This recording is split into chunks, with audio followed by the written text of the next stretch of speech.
Summer holiday snacks recipe series 6ல இன்னைக்கு பார்க்க போற ரெசிபி கோதுமை மாவு வச்சு நல்ல ஹெல்தியான ஒரு ஸ்நாக்ஸ் ரெசிபி குயிக்கா எப்படி செய்யறதுன்னு பார்க்கலாம். 250 ml கப்ல 1 கப் அளவுக்கு கோதுமை மாவு, 1/4 டீஸ்பூன் அளவுக்கு சால்ட் ஆட் பண்ணி கொஞ்சம் கொஞ்சமா வாட்டர் ஆட் பண்ணி நல்ல சாஃப்டான டோவா மிக்ஸ் பண்ணி எடுத்துக்கோங்க. 1 டீஸ்பூன் அளவுக்கு கீ ஆட் பண்ணிக்கலாம். போலிக்கு பிசைற மாதிரி சாஃப்டா ஃபிளெக்சிபிளா பிசைஞ்சுக்கோங்க.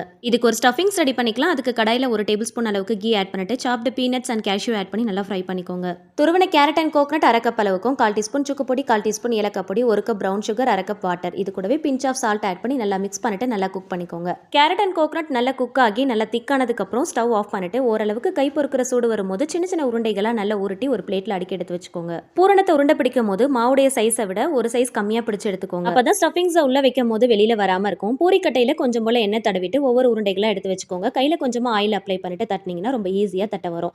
நல்ல சாஃப்டா ஃபிளெக்சிபிளா பிசைஞ்சிங்கன்னா இந்த மாதிரி ஈஸியா தட்டி எடுக்கலாம். ரெடி பண்ண ஸ்டஃபிங்ஸை உள்ள வச்சுட்டு இந்த மாதிரி ஃபுல்லா கவர் பண்ணி சீல் பண்ணிக்கோங்க. உங்களுக்கு விருப்பப்படுற ஷேப்ல நீங்க ரெடி பண்ணி எடுத்துக்கோங்க. கொழுக்கட்டை மாதிரி தட்டியும் எடுத்துக்கலாம். சிலிண்ட்ரிக்கல் ஷேப்ல நீங்க ரெடி பண்ணிக்கலாம். இல்லனா இந்த மாதிரி பால் மாதிரி உருட்டியும் எடுத்துக்கலாம். எல்லா பக்கமும் சீல் பண்ணிட்டு ரோல் பண்ணீங்கன்னா நல்ல பால் ஷேப்க்கு வரும். இது அப்படியே இட்லி பிளேட்ல வச்சு ஸ்டீம் பண்ணி எடுக்க போறோம். கரெக்டா ஒரு 20 மினிட்ஸ் ஸ்டீம் பண்ணீங்கன்னா போதும். அதுக்குள்ள எடுத்துட்டீங்கன்னா கோதுமை மாவு சரியா வேகாது. 20 நிமிஷம் வேக வச்சீங்கன்னா நல்லா வெந்து வந்துரும். சாப்பிடுறதுக்கும் ரொம்ப நல்லா இருக்கும்.